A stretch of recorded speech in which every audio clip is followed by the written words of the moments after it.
This is a huge story we're about to report, and it really received almost no attention in the media. So we know about this idea of indemnity for the vaccine manufacturers and actually for the doctors and nurses who were doing the injecting as well to basically shield them from any liability, any pushback from all these injuries we're seeing, you know, during COVID or even before COVID for the childhood schedule. Something has happened in Australia, and it was in this notice, really a legal notice. This was the Australian Medical Professional Society. This was put forward on January 11th, 2023. And let's look at this. This was to doctors, physicians, nurses. This is what they say. So imagine you're a doctor, you've been given this vaccine out, and you get this. Dear medical professional, administering of COVID-19 vaccination is likely not an indemnified action. This is notice of your obligations, risks, rights, and potential risks.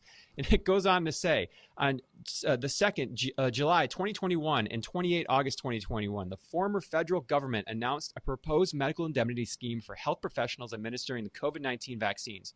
Recent correspondence from government advisors outlines that such an indemnity scheme was never established per se. Unlike the case with manufacturers of COVID-19 vaccines, there appears to be no government liability protection beyond the vaccine injury COVID-19 vaccine claims scheme. Now, we're going to keep breaking this apart, and then we'll talk about it. Is this important? So they start going at a couple other angles here. So this is all in one document.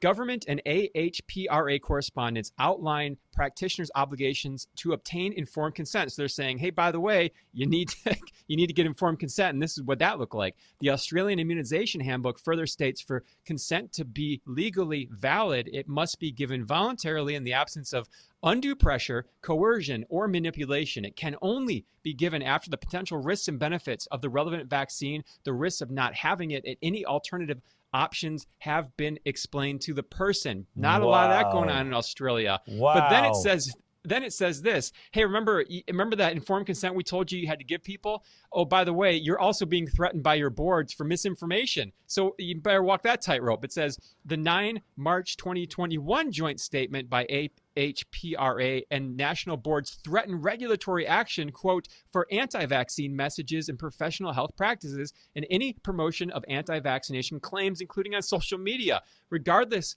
evidence from reputable sources demonstrates that COVID-19 provisionally approved vaccines have real known and unknown harms and immunocompromising effects. Doctors have a duty to warn patients of any material risk associated with the treatment, as well as ensuring their decisions are being made without undue coercion. Oh, my God. I'm going to frame that paragraph. That is absolutely priceless. It's sort of the modern version of the Catch-22, if you remember that book or that movie. I mean, basically, what we're telling you is that if you say anything bad about this vaccine that could be construed as misinformation, we're going to take your license. But do know that the things that those anti-vaxxers are saying, that there are real problems and side effects of these vaccines, are true. And if you didn't warn your patients about that, you could be liable. I mean, what do you do with that as a doctor? Like, crazy. And remember, the government who grandstand in saying, we will protect you, has left you hanging out in the wind. So I reached out to a medical or a legal professional in Australia who said, basically, since this government scheme is not in place, they'll have to turn to their medical indemnity insurance, which every medical practitioner in Australia has to have to practice medicine. So now their personal medical indemnity insurance, they have policy terms. So it's up to this point where, and this is the unknown question, do those policy terms cover if the patient was not given proper informed consent, or if they were manipulated into getting this vaccine and coerced into getting this vaccine? So what do the policy terms, and that's going to be handled there. So the doctor, if those policy terms don't handle that, it may look like the doctor is going to be on the line to pay for this and to fight this in court on their own without help. So this is a really big step in this whole big situation here. So as we go, I have news for Australia out there. Yes, ICANN is looking at teaming up with lawyers in Australia. We love this opportunity. I'm sure we are not alone, so get ready for a wave of lawsuits against doctors for all of those that have been injured in Australia. And then I think all of it, ultimately, I hope that once the doctors start losing their practices and their money, then we'll turn and sue their own government for having put them up to this, forcing them basically to give this vaccine without warning people of the dangers, threatening them that they would take away their license if they told their patients the truth. I think the ultimate harm is being done by the government. So I'm sorry that we're going to have to use you doctors that were just shills in the middle of this entire experience. But boy, we just keep pulling the bricks away. Eventually, this castle is going to come crashing down.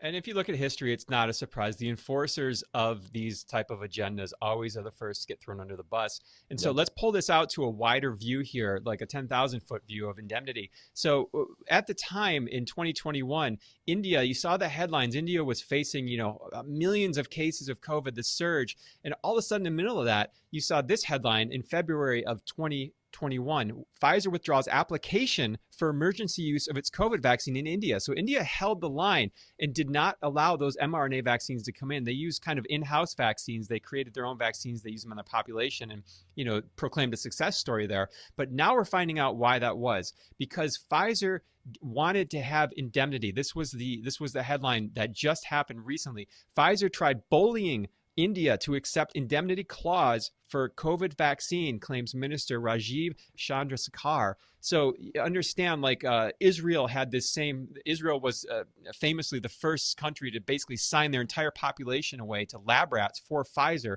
but open air testing on these mRNA vaccines there, and that was the indemnity clause that they had to sign on to, and the other countries had to do that as well. India said no, which was a really big deal, and that brings us here to the U.S. We're really starting to get to the heart of this here. We have Representative Louis Gohmert, who put forth a bill. This is the headline coming out of there. Gohmert files bill to hold pharma accountable. And this is H.R. 9366, and it basically to amend the Public Health Service Act to hold vaccine manufacturers liable for those injuries caused by the vaccine, especially when it's subject to a public mandate. So, my gosh, I mean, this is a slow pitch softball here for the COVID mandate that came forward with people losing their jobs. I can taste it, man. I think the 1986 Vaccine Injury Compensation Program is hanging the balance. I think it's vulnerable now. I think it is time for us and others like us, all those groups out there, all of you that are at state capitals, I think it's time to start saying it is time to remove this liability protection. We would never see a disastrous vaccine like this, destroying lives, crippling people, heart attacks, all of it, if they were going to be liable for it. Let the free market decide what comes onto the market, and let the free market have to, face the consequences of their products like every one of us that have businesses have to.